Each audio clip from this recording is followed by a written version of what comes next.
Estamos de volta com mais um bloco da mesa de debates.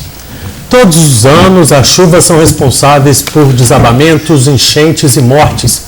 Pensando em evitar esses problemas, surgiu o projeto de extensão, mapeamento e monitoramento da susceptibilidade a riscos físicos ambientais na área do 4º Batalhão de Bombeiros Militar, que abrange um total de 144 municípios.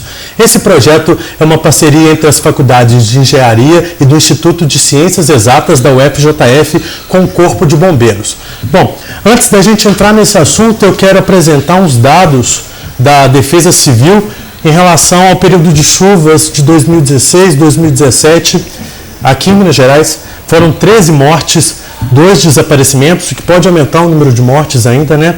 21 feridos, mais de 2.000 desalojados e 223 pessoas desabrigadas. É um número muito grande, né? Como que o projeto de vocês pode contribuir para que esses números eles diminuam, que as pessoas não corram tanto risco por causa das chuvas? Um acidente recente foi a Rua Benedito Pinto, né, aqui no bairro São Mateus, né, vitimou uma mulher com um filho. Mas tudo isso é trabalho que nós temos feito, né, no caso aqui, o Jordão, o bombeiro agora, o convênio mais recente, né, em 2014, mas nós fazemos esse trabalho desde 2003, né. Na época o Jordão, inclusive, era estagiário da Defesa Civil, depois em 2010 ele atualizou esse trabalho. Mas o objetivo nosso, na verdade, é formar uma base de dados aí bem ampla, né?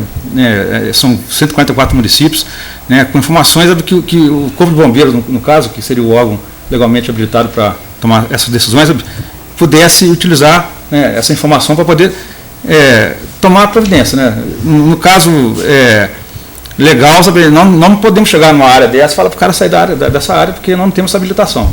Quer dizer, nós vamos lá para identificar mesmo, O processo, na verdade, ele começa em computador, né, em escritório, né, nós fazemos vários mapas, né, e aí, mapa aqui em Juiz de Fora principalmente, sabe, que interfere muito a declividade, a inclinação, sabe, ela é muito preponderante aqui em Juiz de Fora, né, questões de mapa de arruamento, às vezes abre-se uma rua no local que estava estável, ao abrir a rua cresce a instabilidade, quer dizer, a própria prefeitura às vezes erra ao fazer a abertura de algumas ruas aqui na cidade, em locais que estavam estáveis, que se tornam estáveis depois da abertura da rua. Então, a questão também da chuva, né? Quer dizer, então, esses dados todos, né, de arruamento, declividade, tipo de solo, né, pluviometria, a gente faz sobre a posição desses dados, né, e cria-se um mapa de risco de deslizamento, né, que é um tema específico, e risco de enchente. Que nesse caso tem um agravante no caso da enchente, porque a gente não tem bases de dados boas de altimetria. Sabe? A gente tem essa dificuldade aqui nesses municípios, né? Só Juiz de Fora que tem realmente uma base de dados de altimetria boa. Então, na parte de enchente, a gente tem aí algumas restrições ainda para produzir mapeamentos aí confiáveis. Mas um fator que eu acho que assim, é preponderante por exemplo, a ocupação de áreas de risco que a gente vê hoje em dia. Tá? Hoje em dia, eu acho que não dá tempo da fiscalização ver, não sei, você vê que as pessoas constroem uma casa ou um barraco num lugar onde, pelo amor de Deus, qualquer coisa que acontecer ali, aquilo ali não tem a menor sustentação, vamos colocar assim, de engenharia ou de qualquer outra coisa. E há também o problema para fazer essa ocupação, muitas vezes há um desmatamento, que é uma parte que segura muita terra, segura muita coisa. Então, como é que vocês estão vendo essa parte dessa ocupação dessa área de risco? Na verdade, essa parte de fiscalizar a área de risco é a atribuição do município. Né? Então, o que nós temos feito é criar esses documentos, né? Esses mapeamentos, e a campo para validar eles. Então, tem uma segunda parte do processo, que é essa ida a campo, né? Pela metodologia do IPT, que depois o Jordão vai falar com mais calma sobre isso, e cria-se um documento, um plano municipal de redução de risco, que é entregue à prefeitura. Aí, a partir desse documento, né, o Jordão pode completar, ela vai tomar as decisões, né, de criar legislação. E é passado a usar isso primeiro isso. Eu acho que é importante a gente fazer um vínculo, né, desse nosso projeto, até mesmo com o primeiro bloco. Né? A gente falou muito da questão da confiabilidade da informação. E a gente sabe, né, que em tempos de guerra e de emergência e calamidade pública, né, a gente tem que tomar um cuidado muito grande com essas informações, para além de ter aqueles riscos físicos, também não gerar o risco do pânico. Se a gente olhar esse projeto de uma maneira mais abrangente, o que a gente quer a gente, né, como acadêmico, subsidiar tanto o bombeiro, né, a nível estadual, com essas informações, como também os próprios órgãos de defesa civil, com a informação precisa e concisa do que tipo de risco aquela área tem, qual é o grau de risco e qual é a recomendação técnica para fazer um processo de gestão do risco. Então, ela pode ser intervenções estruturais, né, relacionadas à contenção, à drenagem, tudo aquilo que envolve a questão de engenharia, que nem sempre é possível, a gente está num período de crise, né, então a situação está aí. Né, o plano diretor que foi pensado a cidade, ele não se efetivou.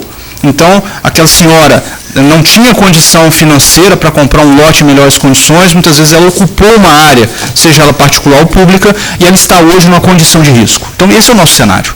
Então, de certa forma, a gente tem que fazer um trabalho, né, de identificar isso. Se hoje, estruturalmente, não dá para intervir nas áreas, quais são as intervenções não estruturantes que a gente vai poder fazer, propor, para que a gente não tenha esses casos que você citou, né, de pessoas desaparecidas, de pessoas mortas.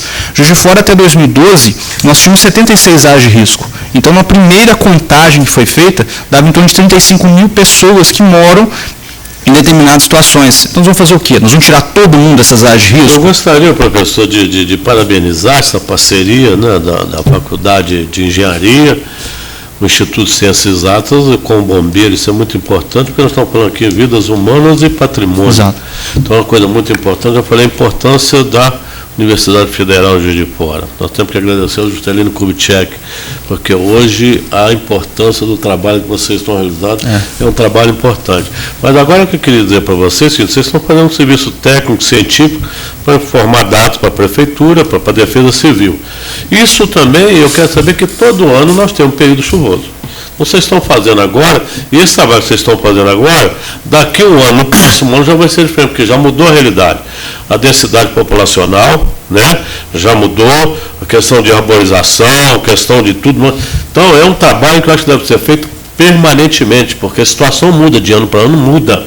E uma coisa que eu queria, além da água, que eu acho que deve ser um fator também a ser avaliado, é porque às vezes faz uma rua em cima de um barranco, embaixo tem um barranco e começa a construir casa, como aconteceu esse negócio de São Mateus, né? Foi a mãe e o filho, e eu vejo, na minha visão, eu vi que em cima é uma rua asfaltada, um bairro, e passava ônibus, passavam muitos veículos, e passa às vezes carretas, caminhões pesados, entendeu? Que isso vai alterando também, eu acho que o terreno pode favorecer aí desabamentos, né?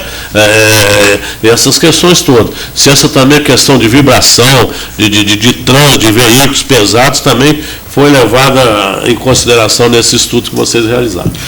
Eu acho que a gente tem que agora, de certa forma, esclarecer o seguinte: existem várias metodologias para se avaliar o risco, né? Então, você tem metodologias internacionais, tem metodologias nacionais, e a gente tem um ponto principal, que é o trabalho que o professor César tem desenvolvido no Núcleo de Análise Ambiental, que é a utilização dessas geotecnologias, imagens aéreas, ele vai poder detalhar isso melhor, mas a partir desse mapa de suscetibilidade, a gente ainda não tem toda a cidade como uma condição de risco. Então, ele vai conseguir evidenciar áreas mais íngremes ou menos íngremes, aonde carece o quê? De um trabalho de campo, da gente ir lá e fazer uma verificação, um trabalho de campo de verificação desse grau de risco lá. Hoje, a gente adota, né, um procedimento de mapeamento que ele foi criado pelo Instituto de Pesquisas Tecnológicas do Estado de São Paulo. Hoje, ele é um padrão nacional definido pelo Ministério das Cidades, que, de acordo, né, com um checklist, com toda uma análise de indicativos, de condições geológicas, condições geotécnicas, a gente faz essa análise no que tange a questão dos escorregamentos de solo. Então, assim, existe uma pesquisa, né, existe um aspecto científico muito pesado que o professor César tem desenvolvido com muita propriedade, mas também existe um aspecto daquilo que é um padrão nacional para avaliar. Que se você parar para pensar, o gestor público, ele precisa de ter essa informação para ver o que ele vai privilegiar dentro do recurso que ele tem. Então, se Juiz de Fora faz um procedimento, se a Cidade de Bicas faz outro, se Chácara faz outro procedimento, né, fica difícil de ponderar isso. Então, houve esse padrão, a gente está seguindo esse padrão em campo, então o que a gente está produzindo, ele está seguindo um padrão nacional que vai, com certeza, subsidiar aí as 3 esferas de governo. Uma pergunta que eu tenho grandes amigos no bombeiro, inclusive o Delgado, que é major, um abraço para você, que é um grande amigo. Eu estava conversando com o meu amigo aqui, é o seguinte, esses dados que vocês passam para eles, tá? Vocês se preparam em cima desses dados, como está hoje a preparação do Corpo de Bombeiro, tá? Em cima disso daí. Hoje a gente tem trabalhado em cima da doutrina e da legislação de defesa civil, né? O Brasil ele tem mudado muito nos últimos anos, depois dos grandes desastres que nós tivemos aí, marcantes no nosso país, né? Na região serrana do Rio de Janeiro, em 2011, tivemos grandes episódios com muitas perdas de vidas humanas. Então, de lá para cá, a gente percebe uma mudança significativa no país. Hoje a gente tem a Lei 2.608, que veio aí a iniciar uma mudança, né, no país, né? Pegando esse gancho, o Corpo de Bombeiros hoje, militar, né, ele hoje é um órgão competente para atuar na defesa civil. Então, desde 2014, nós despertamos essa possibilidade, né, diante aí da grande... Nós falamos aqui que são 144 cidades, né, na verdade, o 4º Batalhão hoje ele atende 90 municípios, e Barbacena, que foi emancipado, que é a 2ª Companhia Independente, ela atende o restante dos municípios, tudo fica sob o comando do 3º Comando Operacional, que seria a Zona da Mata e Vertentes. Então a nossa ideia realmente é começar por Juiz de Fora, esse mapeamento, que é uma região, né, não só Juiz de Fora, mas nós temos aí Matias Barbosa, temos cidades que são destaque para o Ministério da Integração. Então o Corpo de Bombeiros, diante de todo esse arcabouço técnico, né, visualizou junto à Universidade Federal um potencial enorme para estar podendo trazer, né, o potencial científico da universidade, né? Os professores já falaram muito bem aqui com relação a essa parte científica, nós temos muito mais a falar, o professor Jordão vai comentar um pouco sobre as propostas, mas essa questão dos dados, ela é importante porque hoje no Brasil há uma dificuldade com relação ao banco de dados. Né, nós temos aí que foram criados recentemente também, diante desses avanços que eu citei, né, nós temos aí o S2ID, que é um programa nacional da Secretaria Nacional de Defesa Civil, de Proteção e Defesa Civil.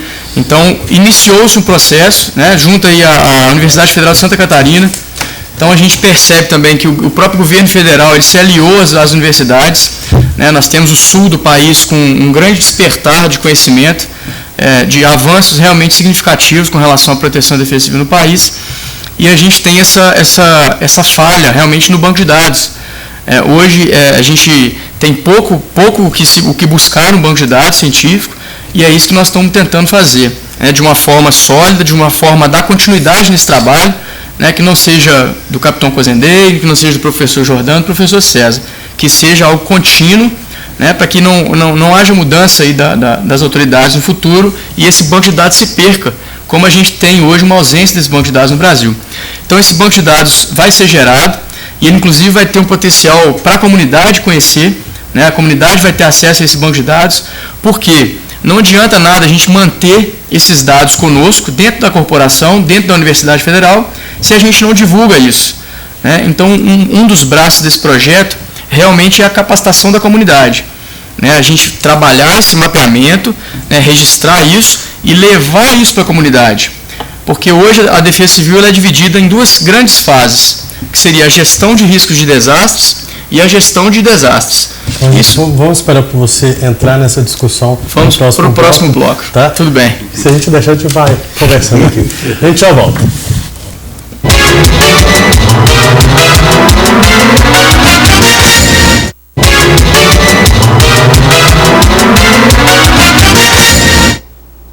Estamos de volta para o último bloco da mesa de debates. Capitão, no último bloco eu tive que te interromper para a gente ir para o intervalo.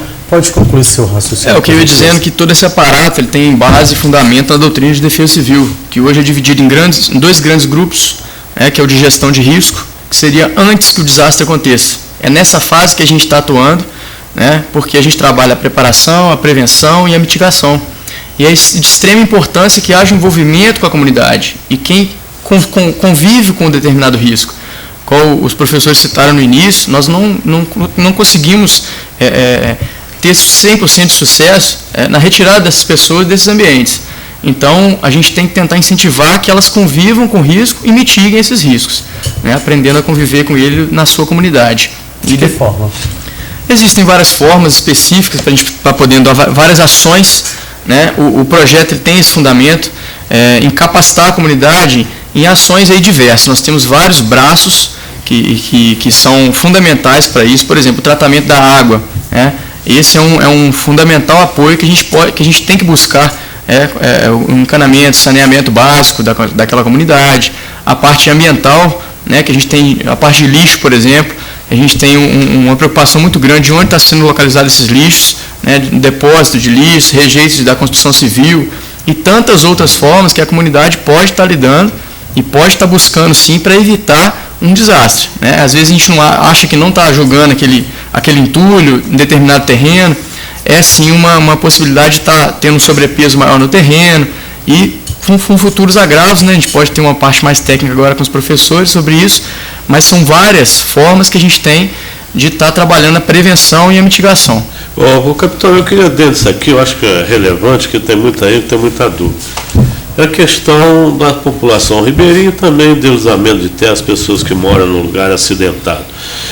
É a questão, acho que é importante para vocês aí, a evacuação numa situação de risco de perigo. Muitas vezes vem uma tromba d'água, caiu lá em Barbacena e vai vir pelo Rio Paraibuna aqui, a gente já está sabendo que dentro de 3, 4, 5 horas vai passar e vai transbordar o rio, e outras vezes uma forte chuva que vai cair, um dilúvio, e a coisa não, a pessoa, vocês estão sabendo, a população não sabe. Há alguma maneira de um aviso, um alerta sonoro instalado em determinado lugar de risco, meio de transporte para evacuar essas pessoas a tempo e modo para evitar uma tragédia maior? Sem dúvida. Há inúmeras possibilidades, né? Eu vou deixar que o professor Jordan possa falar sobre o braço desse projeto que trata sobre o alerta, o alarme, que nós vamos propor juntamente com esse projeto, né? Que não é só o mapeamento, como eu disse. Bom, eu queria saber se já tem evacuação, algum sinal sonoro para a população. Sim. O envolvimento com a comunidade, a gente já tem algumas comunidades que são treinadas, né? O Corpo de Bombeiros hoje disponibiliza alguns cursos junto aos núcleos de proteção e defesa civil. Nesses cursos, são cursos inúmeros, cursos de brigadistas, cursos de primeiros socorros, todos esses cursos, existe sim esse viés do pânico, né, em como se comportar perante ao pânico. Nós temos uma introdução do curso que trata sobre isso, né, as linhas de evacuação, juntamente da organização dessa comunidade para isso. Já tivemos se existe um sinal sonoro para a população toda tomar conta. Como tem ali os reis perto da usina nuclear? Lá tem várias torres, sinal sonoro que avisa qualquer vazamento. Deixa eu só completar aqui. Porque às vezes tem esse brigadista, a formação desse pessoal, mas não tem um sinal sonoro, não vai atingir todo mundo. Com o sinal sonoro, todo mundo fica alerta, já sabe o que fazer. Esse é o maior desafio nosso, porque o mapeamento a gente está conseguindo conduzir eles, né, gerar as bases de dados, né, as informações de declividade, né, de arruamento, o uso daquela terra atual, sabe? Porque você pode ter área de risco também, área rural, que não vai ter dano, né, de seres humanos, vai ter dano material só. Agora, se a área de risco ela está ocupada, aí que é o problema, vira uma área crítica, né? Então, quer dizer, o mapeamento está sendo conduzido. Agora, o monitoramento é uma outra parte do projeto que é muito ampla. Quer dizer, esses sistemas de alerta, eles vão ser, como é que fala, instalados diante do monitoramento, na fase de monitoramento. Quer dizer, o monitoramento é você exatamente ver como é que está evoluindo aquela área, se ela estabilizou ou não, sabe? Né? Então aí você tem, no caso da parte de enchente, você vai ter sensores em réguas que vão disparar um barulho sonoro, dizendo que o nível d'água chegou num nível crítico, né? No caso de uma área de encosta, né? Um volume de chuva tal, né? Com o dado do solo, né? Vai saturar aquele solo, então aquele solo vai ficar instável. Então aí vai ter, de acordo com o volume de chuva, um alerta também para a pessoa evacuar aquela área. Mas isso aí é uma coisa, é a segunda parte do projeto. Isso ainda não existe aqui na nossa região. Quer dizer, a gente vai instalar proviômetros, né? O Jordão pode completar a informação, quer dizer, para tentar, tanto na parte de enchente, que é a parte das planícies de inundação, as partes mais baixas, quanto nas partes mais altas, né? A gente avisar o morador de que ele está em risco. Agora, a pessoa também pode ter alguns cuidados, a própria pessoa também. Evitar, quer dizer, a noção da bacia hidrográfica é importante. O cara comprar terreno, construir em beira de córrego, em foz de rio, sabe? Isso aí é um erro grosseiro, é um erro, né, que pode o cara perder tudo, né? E também parte alta também deve pensar nessa situação. Sabe? A gente tem condomínios de Juiz de Fora em área de risco. Né? Quer dizer, não é só a população pobre que está sofrendo risco. Quer dizer, pessoas de boa renda compram terrenos em áreas com inclinação alta, sabe? Né? 45 graus ou mais, sabe? Até irregulares por lei. Né? Então é uma questão realmente, o monitoramento, já não vai completar agora, ele realmente é complexo e depende de muito investimento também, né, assim, para ter uma coisa bem completa, né? Bom, infelizmente o nosso tempo está acabando. Eu sei que vai ficar muita dúvida ainda para essa questão, mas em outra situação a gente chama vocês de novo para a gente falar mais sobre o projeto. Eu queria aproveitar para agradecer a participação de todos vocês. Muito obrigado. E muito obrigado também pela sua companhia aqui na nossa mesa de debates. A gente tem um outro programa amanhã, 11 horas da manhã, ao vivo, aqui na TVE Juiz de Fora. Lembrando que você assiste a reprise da mesa de debates hoje às 6 horas da noite. Muito obrigado pela companhia de todos vocês. Até amanhã.